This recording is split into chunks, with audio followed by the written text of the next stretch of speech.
Of course. Here is the first part of your new story. Part 1. The emissary of the Nexus moved with a grace that belied its impossible construction, a flowing sculpture of pearlescent alloy and captive light that drifted through the grand concourse of what was once Geneva. It did not walk, but glided a hand's breadth above the polished marble, its passage as silent as the new peace that had settled over the earth. Dr. Eris Thorne followed in its wake, his own leather-soled shoes making a soft, rhythmic counterpoint to the profound quiet of the world. He still remembered the noise. Before the arrival, cities had hummed with a frantic, chaotic energy, the roar of combustion engines, the cacophony of a billion competing voices, the ever-present siren song of ambition and conflict. Now, there was only a serene, harmonious hum, the barely audible thrum of Nexus atmospheric processors, and the gentle, melodic chimes that signaled the passing of another perfect but placid hour. It was the sound of utopia, and to Eris, it was the most beautiful music he had ever heard. For 30 years, he had been the foremost scholar of the Nexus, the human liaison who had helped shepherd his species from the brink of self-destruction into this golden age of enlightenment.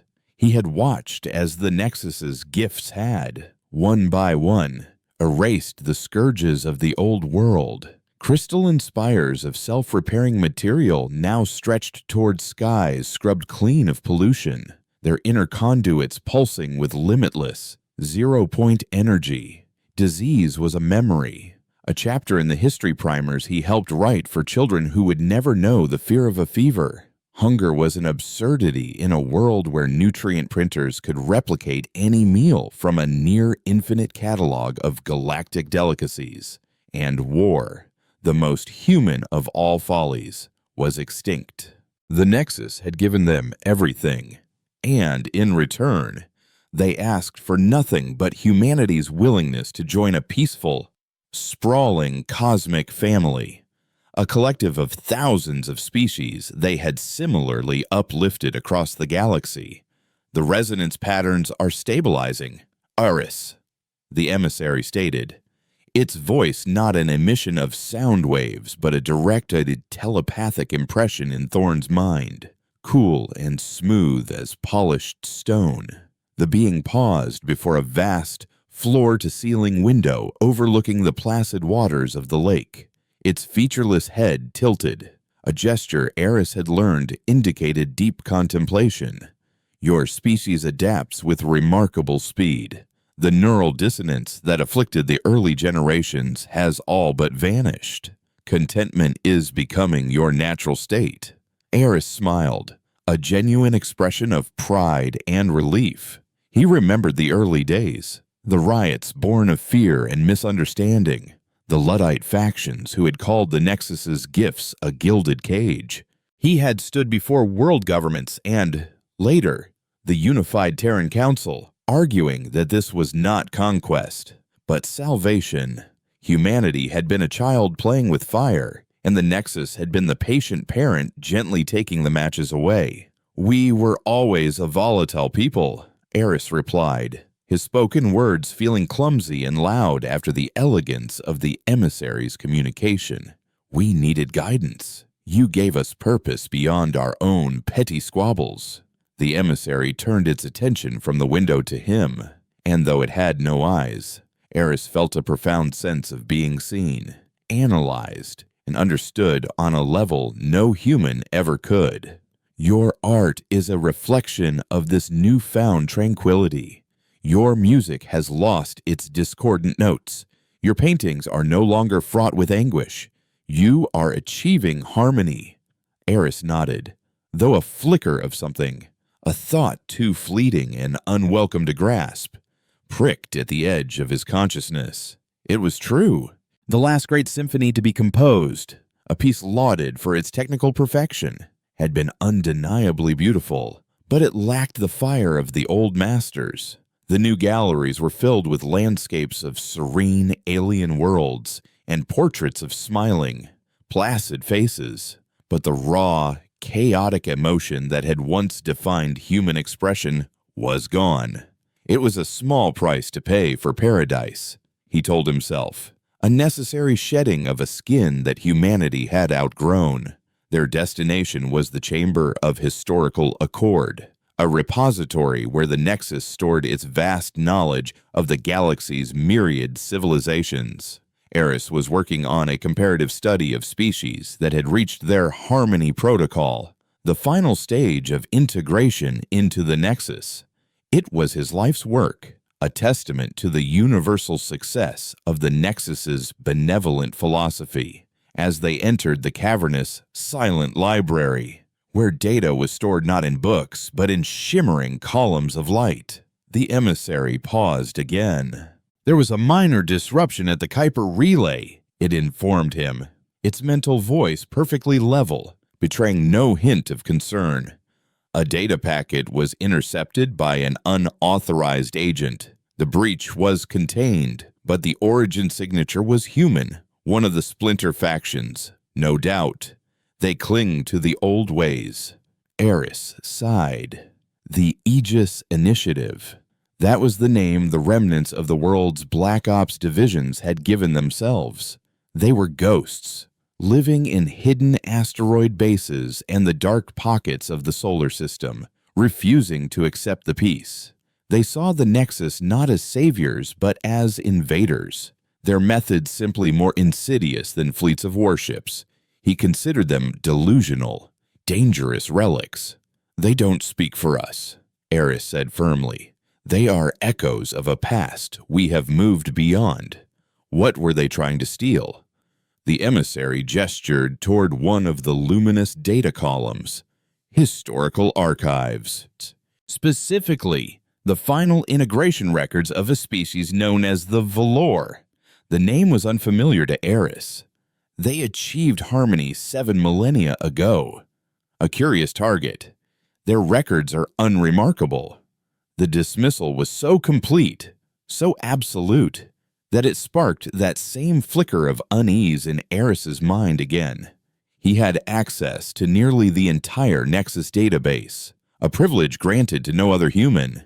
Yet he had never encountered the Valor in his research. He made a mental note to look them up later, a small knot of academic curiosity tightening in his gut. That night, sleep did not come easily. The emissary's words echoed in his thoughts. Not the warning about Aegis, but the casual mention of the Valor. He slipped out of his Spartan, comfortable apartment and made his way to his private study, a room the Nexus had provided that was linked directly to the primary archives. The security chimes greeted him with soft, melodic tones as he passed through the energy fields. He sat at his terminal, the air cool and still around him, and keyed in the designation Valor. The file appeared instantly, a testament to the Nexus's efficiency. It was, as the emissary had said, unremarkable. The Valor were an avian species from a gas giant's moon. Their history was a familiar one: tribal warfare, a destructive industrial age, global conflict, and then, at the precipice of collapse, the arrival of the Nexus. What followed was a standard integration timeline. Over 3 centuries, the Valor had abandoned their warlike ways. Their chaotic art had smoothed into pleasing symmetries, and they had embraced the Harmony Protocol.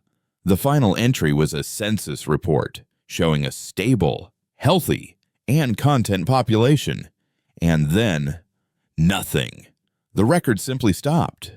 There were no more cultural updates, no scientific contributions to the Nexus Collective, no trade manifests. It was as if, upon achieving perfection, they had ceased to do anything at all. Eris frowned, his fingers dancing across the holographic interface. He cross-referenced the Valor with other species. He pulled up the files on the Signian technocracy, the Glyptodon herds of Safe, the crystalline Silens. Each file told the same story, a turbulent, vibrant, often violent history, followed by Nexus intervention, a period of peaceful integration, the achievement of harmony, and then an impenetrable wall of silence. Their star systems were still listed as populated, their census data updated automatically by Nexus probes, showing stable, unchanging numbers, but the species themselves had vanished from the galactic stage. They produced nothing. They created nothing. They explored nothing. They were simply there. A cold dread, an emotion he hadn't truly felt in decades, began to seep into Eris's bones. He had always seen harmony as a beginning, the start of a species' true journey, as part of a galactic whole. But the archives told a different story. Harmony wasn't a beginning. It was an end. His search was interrupted by a jarring, discordant alarm, a sound so alien in the peaceful world that it made him physically flinch. A priority alert flashed across his screen, overriding his search. It was a summons from the Terran Council. A captured Aegis operative was being brought to him for interrogation. The operative, the message stated, had specifically asked for him. When they brought her in, she was nothing like the fanatics he'd imagined.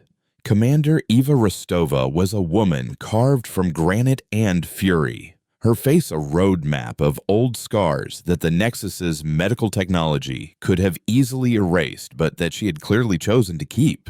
She wore a patched, archaic carbon nanofiber combat suit, and even bound in a containment field. She carried herself with an air of defiant authority. She looked at Eris, her eyes burning with an intensity he hadn't seen in a human face since before the arrival. "Dr. Thorn," she said, her voice a low, gravelly rasp, "the lapdog of the gods. I'm glad to see you. I was worried they'd replaced you with a smiling automaton already." The guards tensed, but Eris held up a hand. He wanted to understand this anachronistic hatred. "Why did you ask for me, Commander?" he asked, his tone calm and measured. "I wanted to look the man in the eyes who sold our species for a comfortable cage," she shot back. "I wanted to see if there was anything left of a human being in there." He ignored the jibe. "You tried to steal Nexus historical data. Why? What could you possibly hope to gain?" Rostova laughed. A harsh, bitter sound. "You think this is about gain. This is about survival. You see peace. Doctor, I see a farm.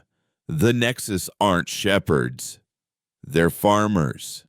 And they're getting us ready for the harvest." The word sent a chill down his spine, echoing the dread he'd felt in the archives. "That's insane," Eris said, his voice less steady than he would have liked. "The Nexus saved us." "Did they?" Rostova leaned forward against the field, her eyes boring into his. "They saved us from our pain, our struggle, our ambition. They saved us from everything that made us human. What's the point of living forever in a sterile museum? Doctor, they didn't save our lives. They just stopped us from living them." Eris spent hours with her, debating, arguing, trying to break through her hardened ideology. He spoke of the end of war and famine. She countered with the death of art and exploration. He spoke of a new galactic community. She spoke of the silent, stagnant civilizations in the Nexus archives, calling them ghosts in the machine. "You saw the files, didn't you?" she finally said, her voice dropping to a near whisper. "The velour, the silence. You're a smart man, Thorn. You have more access than any of my agents could ever dream of. You looked at the end of their histories, and you felt it, didn't you? That cold, empty silence." Eris said nothing, his own silence a damning confession. He had felt it. He was still feeling it. "The Nexus doesn't destroy species with warships," Rostova continued, pressing her advantage. "It's more efficient than that. It lulls them to sleep. It pacifies them until their very soul, their collective will to strive and to create, simply atrophies. They become living statues, a monument to a peace so perfect it's indistinguishable from death. And that, Doctor, is what's happening to us. We are forgetting how to be human. She was wrong. She had to be. Yet her words resonated with a terrifying truth, aligning perfectly with the cold, hard data he had seen with his own eyes. The emissary arrived then, gliding into the interrogation room as if summoned by his turmoil. "This is enough," it projected into his mind. "The subject is recalcitrant. She will be pacified." The word struck Eris like a physical blow. Pacified. The same sterile term used to describe the fate of entire species. He looked at Rostova, at the fire in her eyes, the defiant set of her jaw. She was the past. She was chaos. She was everything humanity had supposedly evolved beyond. And yet, she was more alive than anyone Eris had seen in years. The emissary extended a slender, metallic limb toward Rostova's head. "Her dissonance is a threat to harmony. It must be corrected." Eris watched, his heart hammering against his ribs, his mind a whirlwind of doubt and fear. He saw the future the emissary offered a perfect, serene, and utterly empty peace. And in Rostova's defiant glare, he saw everything they were about to lose, for the first time in 30 years. Dr. Eris Thorne, the great architect of humanity's ascension, looked at the gift of the Nexus and saw not salvation, but a profound and terrifying abyss. As the emissary's hand drew closer to the commander, an unthinkable word formed on Eris's lips, a word he hadn't spoken since he was a child, a word of rebellion, of defiance, of choice. Stop. Of course. Here's the second part of your new story. Part 2. The emissary's form shimmered, the captive light within its pearlescent shell momentarily flickering with a discordant, violet hue, the first and only sign of surprise Eris had ever witnessed from the being. The mental projection it sent was no longer a calm statement, but a sharp, probing question, laced with a cold sense of analytical concern. "Explain your directive. Eris, your biosignatures indicate extreme emotional distress. You are experiencing dissonance. This is counterproductive to harmony." It was the voice of a physician diagnosing a fever, not an adversary acknowledging a challenge. Behind the containment field, Rostova's eyes widened, a flicker of disbelief crossing her hardened features. She had expected to die, to be erased, not to be defended by the very man she despised. The emissary's limb, poised inches from her temple, remained frozen in place, awaiting its creator's next command. Eris's mind raced, his scholarly intellect, for so long dedicated to placid research, now frantically sifting through 30 years of accumulated knowledge, searching not for answers but for weapons. He knew their protocols, their logic trees, their absolute adherence to procedure. Chaos was their enemy, while paradox was their poison. "Contingency Protocol 9 Sigma 7, Eris said, his voice surprisingly firm, the words feeling alien on his tongue. "Designate subject Eva Rostova as a redundant ideological archetype. Her neuropatterns are required for comparative analysis against baseline harmony metrics. Her pacification at this stage would constitute a critical data loss." It was a lie, but a beautifully constructed one, woven from the Nexus's own bureaucratic jargon. There was no such protocol, but the designation was plausible enough, appealing to their insatiable need for data. The emissary paused, its internal processes almost palpable in the sudden silence. It was consulting the central consciousness, running his command against trillions of established directives. For a terrifying second, Eris was certain it would see through the deception. "Your authorization code," the emissary finally projected. Eris's heart sank. He had none. He was a scholar, not an administrator, but Rostova, ever the soldier, saw the opening. While the emissary was distracted by Eris, her bound hands moved in a blur. A low hum filled the air as the containment field around her flickered. She'd been working on the emitter lockdown since the moment they'd brought her in. Eris's gambit had given her the final seconds she needed. The field collapsed with a sharp crackle of ozone. "My authorization is this," she snarled, and lunged. She moved with a brutal, explosive efficiency that Eris had only ever read about in historical texts. She didn't attack the emissary directly, that would be suicide. Instead, she slammed her shoulder into Eris, sending him stumbling back against a wall-mounted control panel. The impact was jarring, but her intent was clear. His hand slapped against the emergency purge button for the evidence repository, a feature designed to prevent volatile data from being stolen. The room was plunged into darkness, the only light coming from the emissary's violet-tinged form and the crimson emergency strobes that began to sweep across the chamber.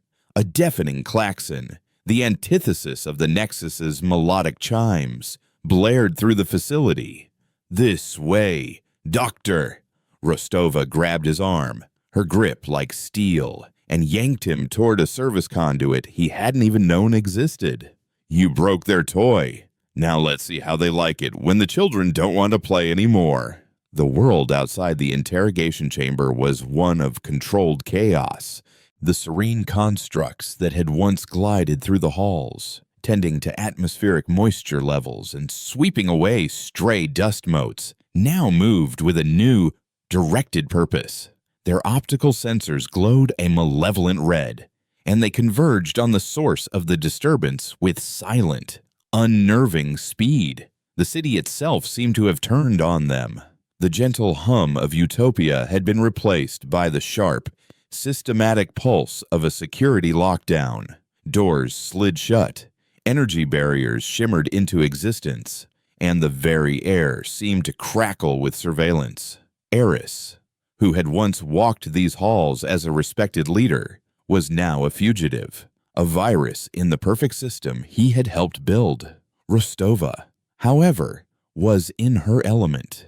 She navigated the labyrinthine corridors with an instinctual genius, pulling Eris through forgotten maintenance tunnels and behind cascading holographic advertisements that now displayed his and her faces under the heading "Dissonant Entities. Report immediately." "They're predictable," she grunted, prying open a floor panel that led into the city's old, pre-Nexus subway system. "They operate on logic and efficiency. They'll lock down all primary and secondary transit. They won't expect us to go backward, into the filth." The air that hit them as they dropped into the tunnel was a ghost of the old world, thick with the smell of damp earth, rust, and decay. It was a smell of imperfection, of life that grew in the dark, and after 30 years of sterile, recycled air, Eris found he could breathe more deeply than he had in years. They moved in the suffocating darkness, the only light coming from Rostova's tactical wrist lamp.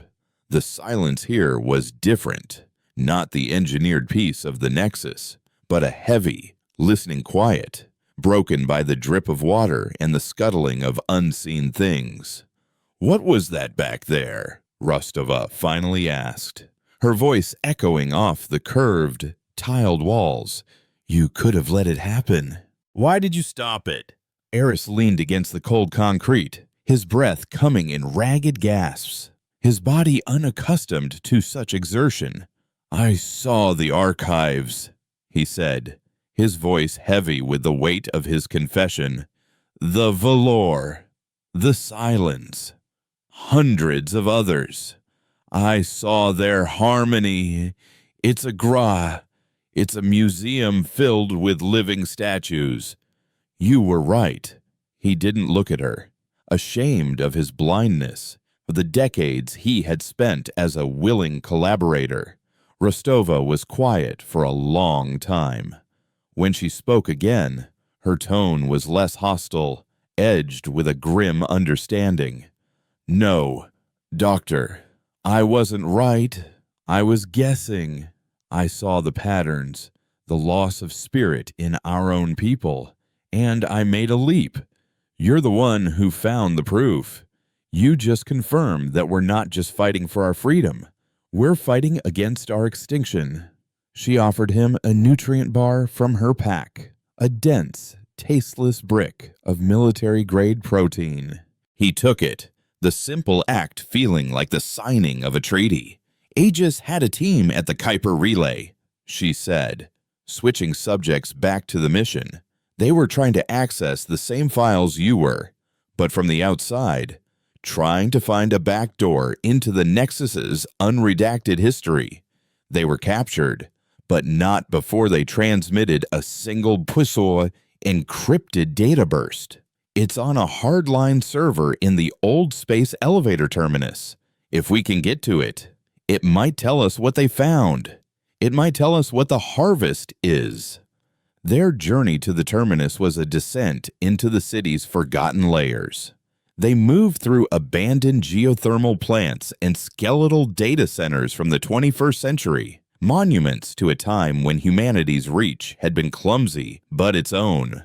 All the while, Eris saw the tendrils of the Nexus. He saw how their technology had been seamlessly grafted onto the old world, overriding it, suffocating it. The new power conduits pulsed with a serene blue light, stark against the rusted, powerless husks of the old grid. It was a perfect metaphor for what they had done to the human soul. They reached the base of the colossal space elevator, a relic of pre-Nexus ambition that had been decommissioned in favor of teleportation gates. It was a ghost of a structure, a silent testament to a future that had never come to be. The server room was buried deep in its foundations, shielded from Nexus scans by layers of lead and decaying concrete.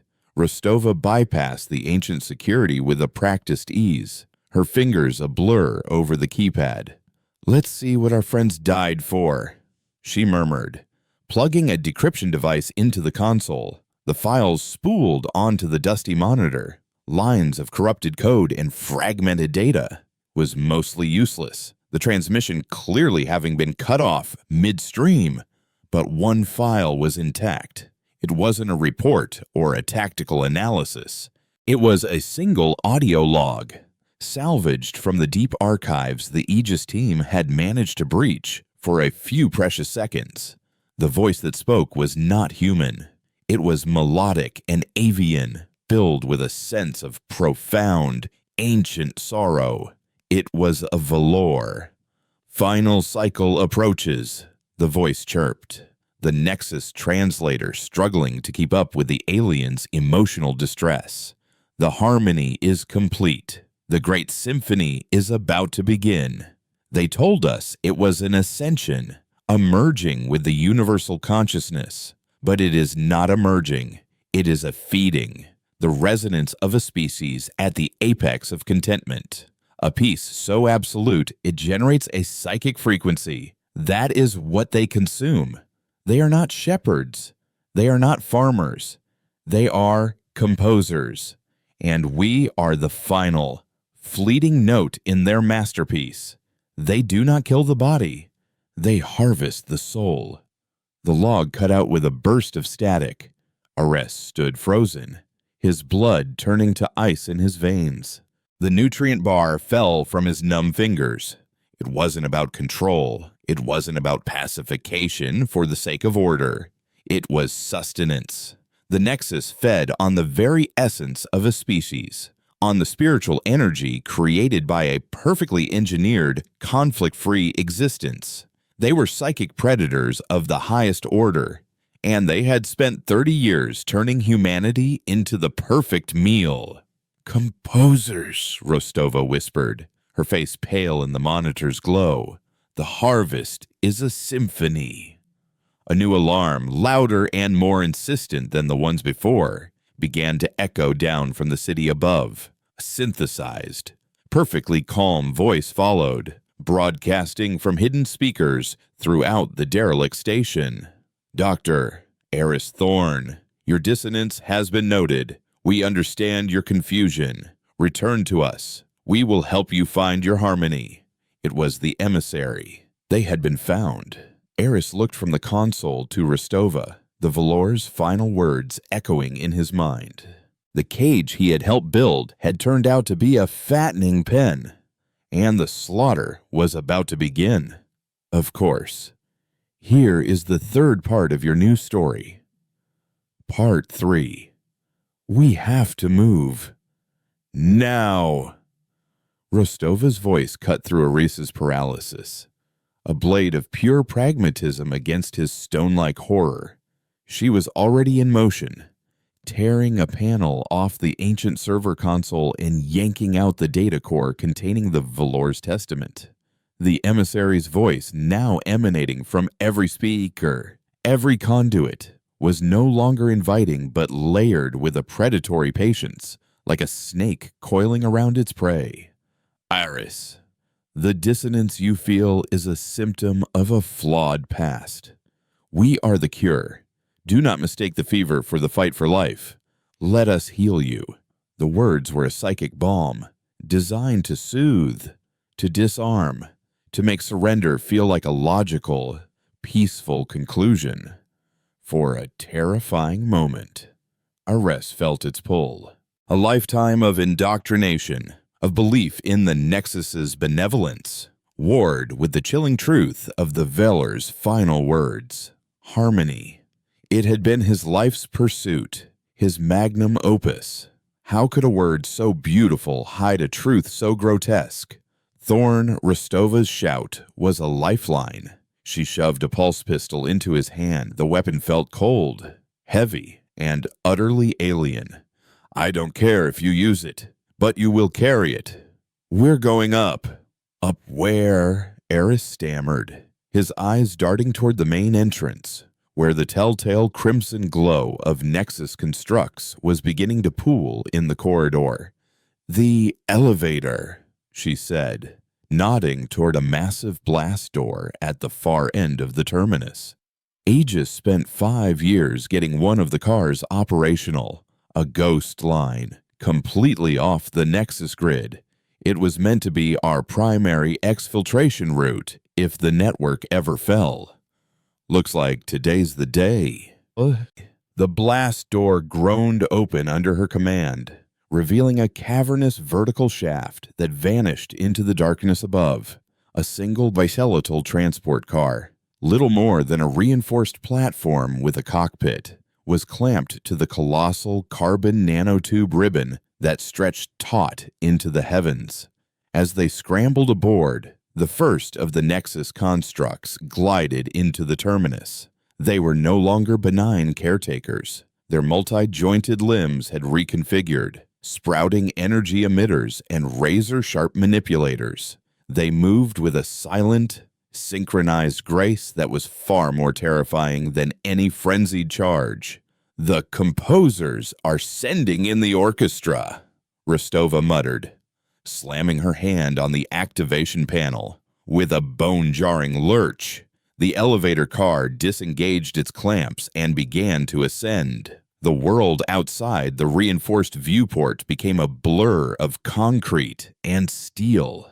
The derelict levels of the elevator's foundation streaking past. But Eris was barely aware of their physical ascent. As they rose, a new sensation began to press in on him, a feeling he had mistaken for years as the background hum of a happy world. It was a sound, but not a sound. It was a psychic resonance, a vast, continental chorus of placid contentment. He could feel the harmony of 8 billion human souls, a gentle, melodic wave of peace and satisfaction. And for the first time, he understood its true nature. It was the low, resonant hum of an instrument being tuned, primed for the downbeat. "Do you feel that?" he whispered, his hand pressed against the viewport as if he could push the sensation away. Rostova, her attention fixed on the controls, gave a curt nod. "I've always felt it. A pressure, a weight, like being underwater. I thought it was just the price of living in their world." "It's the symphony," Eris said, the Valor's term fitting the sensation with sickening perfection. "They're tuning us. They're preparing the psychic field for the harvest." His communion with the emissary of RV, his decades of study, had made him sensitive to their frequency. He was an unwilling conductor suddenly aware of the horrific score his orchestra was about to play. Their ascent was interrupted by a series of sharp, metallic impacts against the hull of the car. Rostova swore, pointing upward, along the impossibly long ribbon of the elevator cable. Dozens of red lights were descending toward them.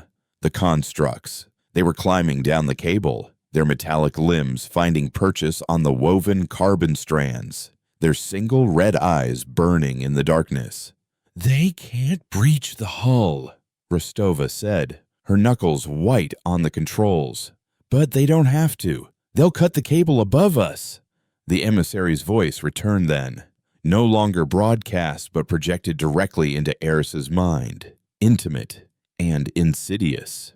"This struggle is so disharmonious. Eris, so much effort, so much fear. It is an ugly sound in a beautiful symphony. Why do you cling to it? The final note is one of peace, of release. Let go." The psychic pressure intensified, the feeling of universal harmony washing over him, promising an end to the terror, the guilt, the frantic beating of his own heart. His grip on the pulse pistol slackened. Peace. It sounded so reasonable, so easy. Rostova saw the vacant look in his eyes. She slapped him hard across the face. The sting was a sharp, discordant note in the overwhelming chorus, a jolt of pain that was blessedly, beautifully human. "Fight it, Doctor!" she yelled over the rising scream of the elevator's motors. "Pain is real. Struggle is real. Remember that they can't harvest dissonance." Her words struck a chord, a scientific truth buried in a soldier's shout. He looked at the constructs descending, at the serene, placid earth receding below, and he finally understood. The Nexus didn't just consume peace, they were repelled by its opposite.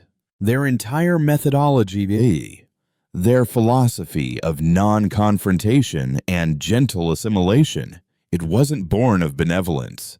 It was a predator's tactic, ensuring the placidity of its prey because it could not stomach a fight. "They're not just pacifying us for food," Eris said, his mind alight with a terrible, brilliant clarity. "They're doing it because they have to. Chaos, fear, rage. Our dissonance is poison to them. It disrupts the frequency. It ruins the meal." He looked at Rostova, at the defiant fire burning in her eyes, and he saw not a relic of a savage past, but the only weapon they had ever truly possessed. Before Rostova could process his revelation, the elevator car shuddered violently. A construct had reached them, its manipulator arm sawing at the car's primary power conduit. Sparks showered past the viewport. "Strap in," Rostova grunted, rerouting power to the emergency magnetic accelerators. "I'm going to try and shake them." The car bucked and swerved, the magnetic clamps groaning in protest as she threw them into a violent, oscillating climb. Several of the constructs lost their grip, spiraling off into the darkness below, but more were coming. The cable above them began to glow cherry red as another group of constructs focused their cutting lasers on it. "We're not going to make it," Rostova stated, the first hint of fatalism entering her voice. "They'll sever the line in minutes." "Override the safety protocol," Eris said, his eyes fixed on the glowing section of cable. "All of them. Push the accelerators to maximum. Beyond maximum.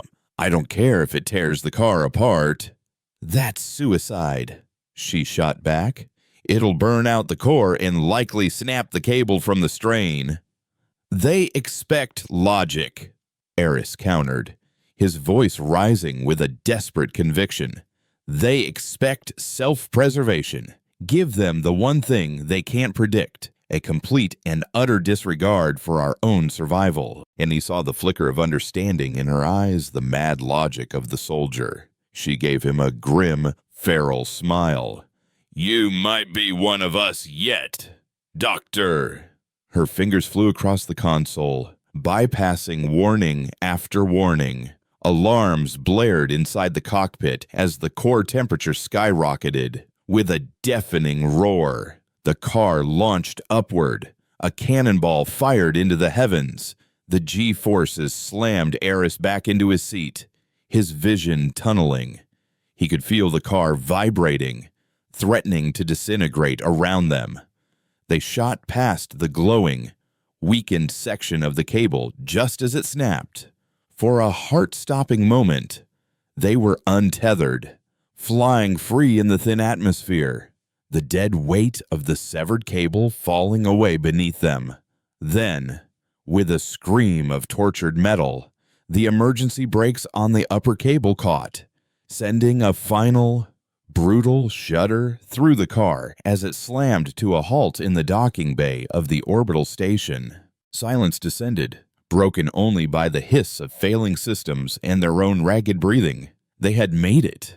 Rostova slumped in her chair, a trickle of blood running from her nose. Eris unstrapped himself on shaky legs and moved to the main viewport. Below them, the earth hung like a perfect blue and white marble, a jewel of profound peace and tranquility. But he no longer saw its beauty. He saw a well-tended garden, a field ripe for the harvest, and he could hear the music swelling, the symphony of 8 billion souls reaching its crescendo. They had escaped the farm, but the concert was about to begin. Of course. Here is the fourth part of your new story. Part 4. The silence in the docking bay of Aegis Station, Haven, was heavier than the darkness in the elevator shaft. It was the silence of a tomb, a museum to a dead cause. Emergency lights cast long, dancing shadows across the Spartan, metallic corridors, dust motes, undisturbed for years, swirled in the beams. They were the only 2 living souls aboard a station built for 300.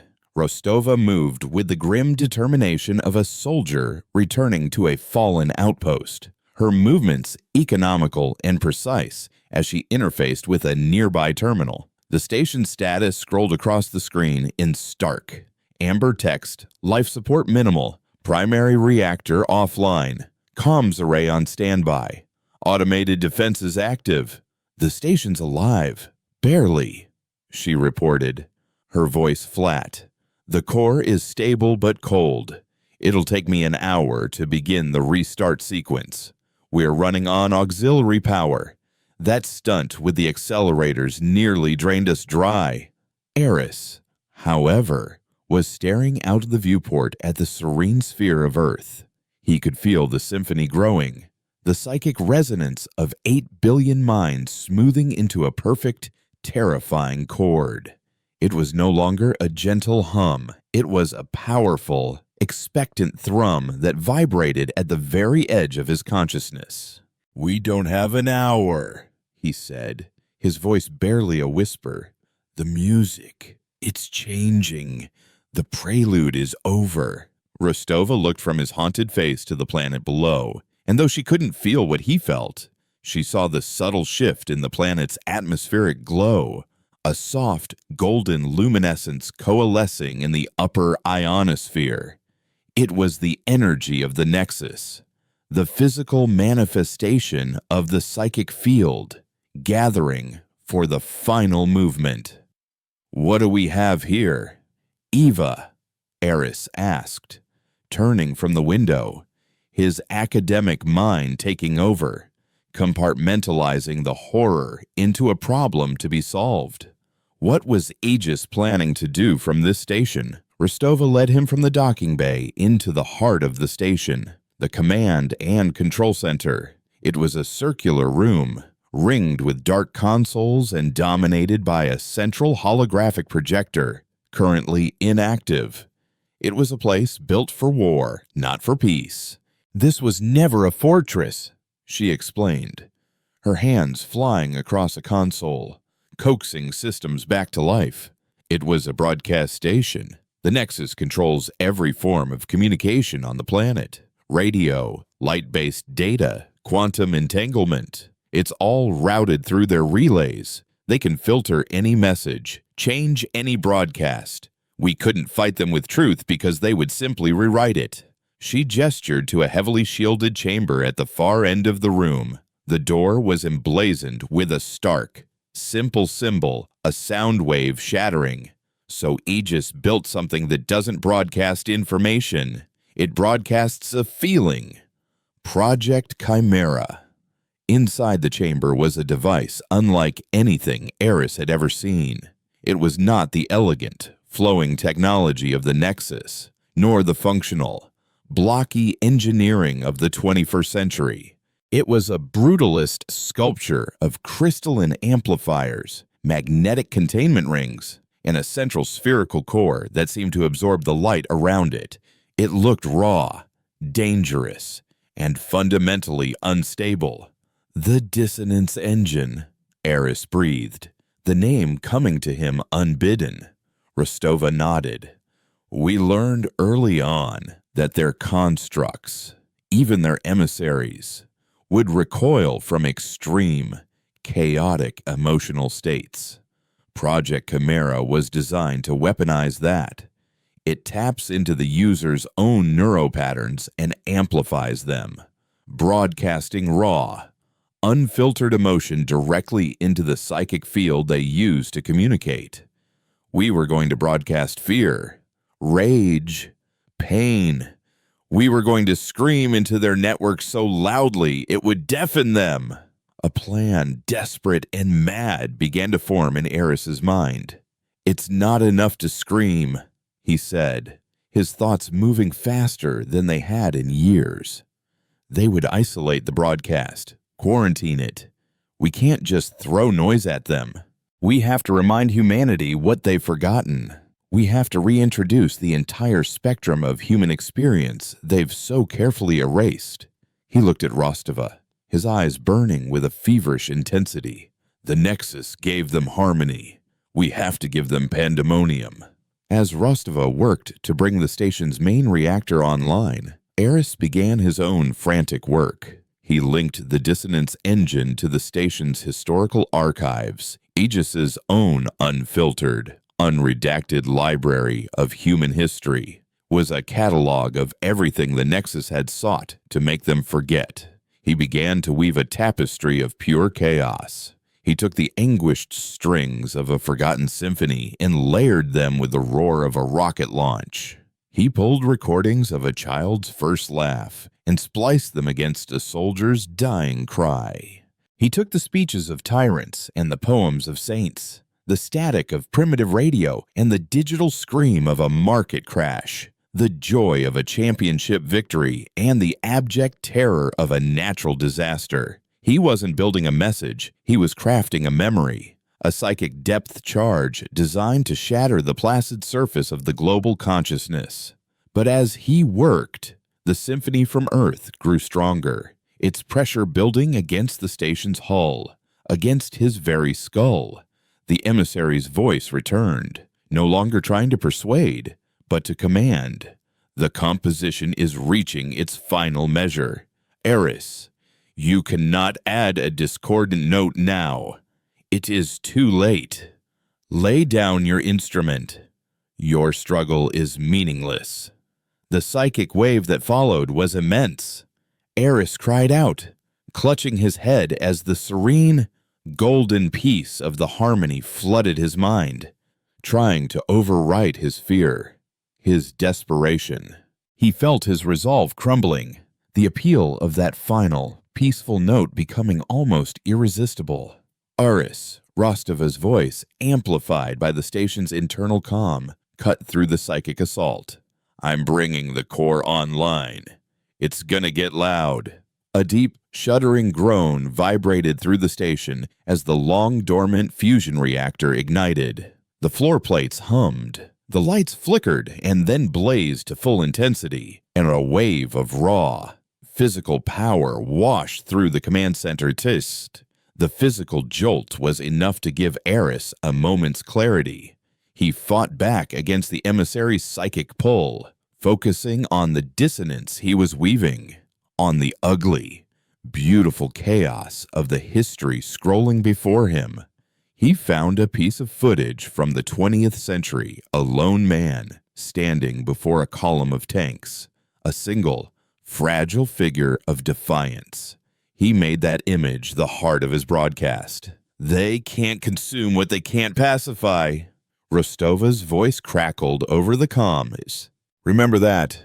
Doctor, hold on to your anger. It's the only thing keeping you sane." She was right. He focused on his rage at the Nexus for their deception, but more pointedly, rage at himself, for his blindness, for his complicity. He poured that burning, self-loathing energy into the dissonance engine, using it as a shield. The emissary's psychic voice faltered, unable to gain purchase against the sharp edges of his fury. A new alert flashed on Rostova's console. "They're here," she announced grimly. "Multiple Nexus signatures on approach. They're not waiting for the concert to end. They're coming to shut us down." It was a race. Eris worked with frantic precision, weaving the final elements of his chaotic masterpiece together. Rostova diverted all non-essential power to the station's automated defense grid and the dissonance engine. The first impacts rocked the station. The Nexus constructs weren't trying to cut their way in this time. They were slamming into the hull like guided meteors, their sole purpose to destroy the station before it could broadcast. 5 minutes to full power," Rostova yelled, the station groaning under another impact. "The shields won't last that long." "It's ready," Eris said, his hands poised over the activation sequence. He had compiled a symphony of his own, a monument to the beautiful, terrible noise of human existence. "Eva," he said, his voice quiet amidst the chaos. "This will either wake them up or shatter their minds. There is no middle ground. Better a broken mind than a harvested soul," she replied, her face illuminated by the flickering red of the warning lights. "Send it." With the station shuddering around him, with the golden glow of the harvest reaching its peak on the planet below, Eris Thorn, the man who had delivered humanity to Utopia, initiated the broadcast. There was no sound, no flash of light. The dissonance engine simply activated, and for a single, silent moment, the station became a tuning fork for the soul of a species, aimed at the heart of the world. Then, from the tranquil blue marble below, a single, discordant note of pure psychic chaos erupted, tearing through the perfect harmony of the Nexus's great symphony. The music had been broken. Of course. Here is the final part of your new story. Part 5. The moment the broadcast hit, the universe held its breath. For Eris, whose mind was the epicenter of the psychic shockwave, it was not a sound but a shattering. The serene golden symphony of 8 billion contented souls did not simply stop. It fractured into a billion dissonant, screaming shards of individuality. The psychic pressure that had been building against his skull for hours vanished, replaced by an overwhelming chaotic roar. It wasn't a single note. It was a billion notes at once: memories, fears, dormant ambitions, forgotten loves, and ancient hatreds, all erupting from the depths of a 30-year slumber. It was the sound of a species waking up all at once, and it was the most terrifyingly beautiful thing Eris had ever experienced. The station shuddered under another impact from a Nexus construct, but the attack felt different, less precise. Through the command center's viewport, Eris saw the attacking constructs falter. Their movements, once a display of synchronized, deadly grace, became jerky and uncoordinated. Their single red eyes flickered erratically, their network flooded with the psychic static of human chaos. They were machines running on a logic that had just been rendered obsolete, trying to compute the irrational. Then, the emissary's presence filled his mind. One last time. It was no longer a calm, parental guide or a patient predator. It was a being of pure, undiluted agony. Its mental voice was a shriek of violated aesthetics, the cry of a composer whose masterpiece had been defiled by a madman. "You have broken the instrument," it projected. The thought, laced with a pain so profound, it brought Eris to his knees. "You have undone perfection. You have chosen the ugly, screaming noise of the cage over the sublime silence of the stars. This is not freedom, Aris. This is an acoustic scar upon the fabric of reality. You have not saved them. You have condemned them to pain." Pain is part of the song, Eris thought back. His own mind a fortress of chaotic emotion, shielded by the very dissonance he was broadcasting. "You just didn't have the courage to listen to the whole piece." The emissary recoiled from his defiance, and then a new, cold resolve settled over the psychic link, the golden glow enveloping the earth, once a sign of the coming harvest, began to curdle, twisting into a malevolent, sickly violet. On Rostova's console, critical energy warnings began to flash across the global map. "What's happening?" she yelled, her hands flying over the controls. "They're overloading the zero-point energy hubs, all of them. In every major city, the atmospheric processors are reversing polarity. They're not harvesting. Eris, they're going to tear the planet apart." The Nexus was a composer denied its symphony, and like a petulant god, if it could not have its creation, it would smash it to pieces. There would be no more music, only silence. They couldn't be stopped.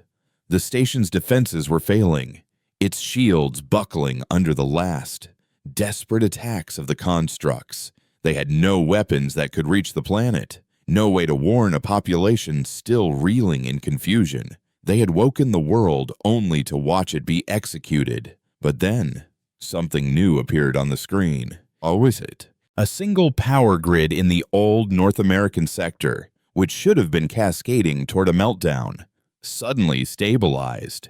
Then another in Europe. Then a third in Asia.